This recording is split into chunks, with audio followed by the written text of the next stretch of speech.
आज चाहिँ म बनाउँदैछु के बनाउँदैछु होला त्यो काँक्राको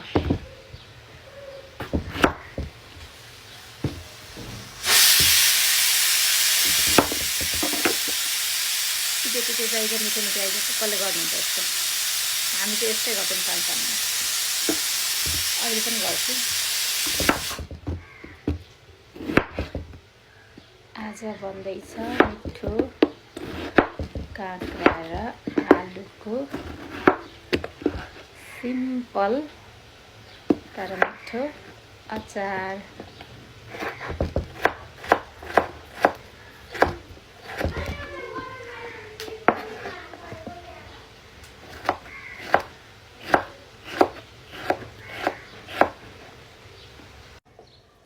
ल अब मैले यति काँक्रा काटिसकेँ यसलाई चाहिँ म मेरो आफ्नै तरिकाले अचार बनाउँदैछु साथीहरु अलिअलि त खानु पनि पर्यो नि काँक्रा काटेर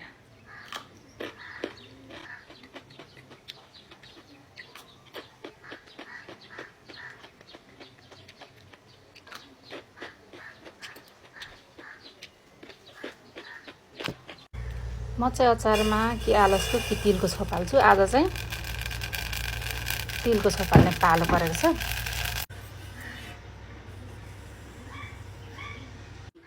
ल आलु उसिनेर रेडी भइसकेको छ अब चाहिँ यसलाई म तास्दैछु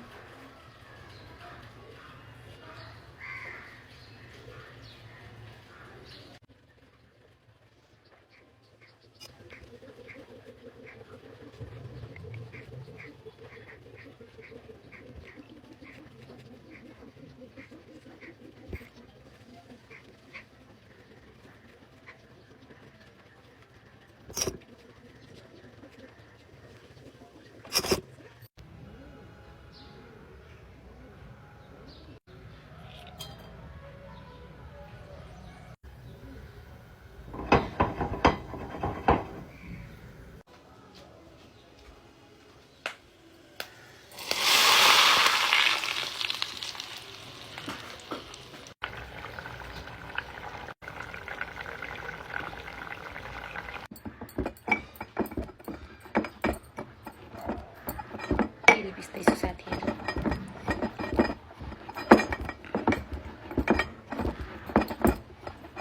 ल यतिको भइसकेको छ अब यो म राख्दिन्छु यसमा धेरै मसिनो गराइराख्नु पर्दैन मलाई चाहिँ खस्रो खस्रो मिठो लाग्छ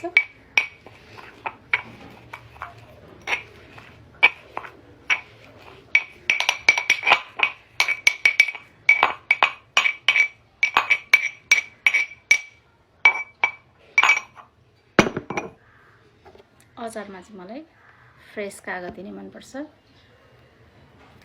अब यसमा नुन बेसार चाहिँ मैले राखिसकेको छु कागती निचोर्दिएँ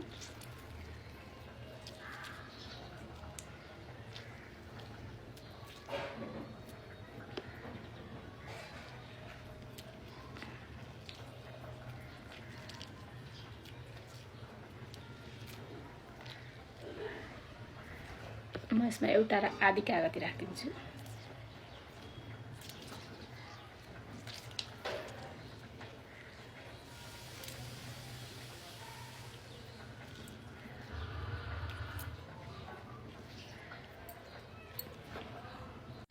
मेरो चाहिँ अचारमा खासै त्यस्तो धेरै तामझाम केही पनि हुँदैन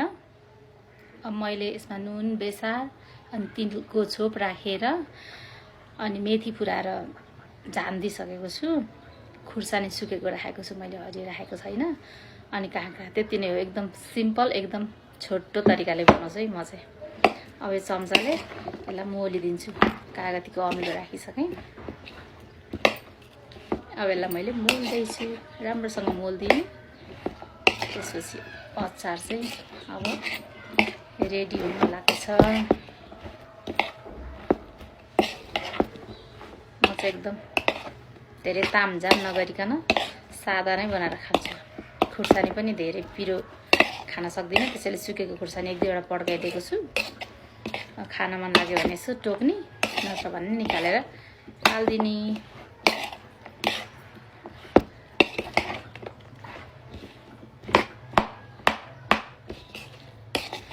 आलु चाहिँ अलि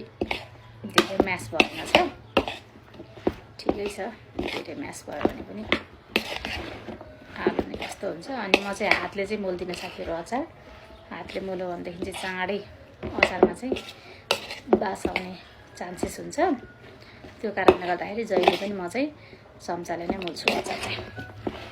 सादा सिम्पल तामझाम बिनाको अचार चाहिँ रेडी भयो। म चाहिँ यस्तै नै खान्छु है साथीहरू,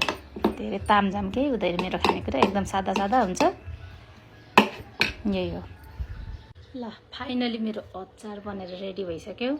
यो चाहिँ काँक्रा र आलुको साँधेको अचार, अनि मेरो आजको भोजन पनि रेडी भइसकिसक्यो। यहाँ 3टा पिस काँक्राको सलाद लिन्छु, अलिकति करेला। ल आजको खाना चाहिँ म सुरु गर्छु साथीहरू। पनिर र आलुको तरकारी,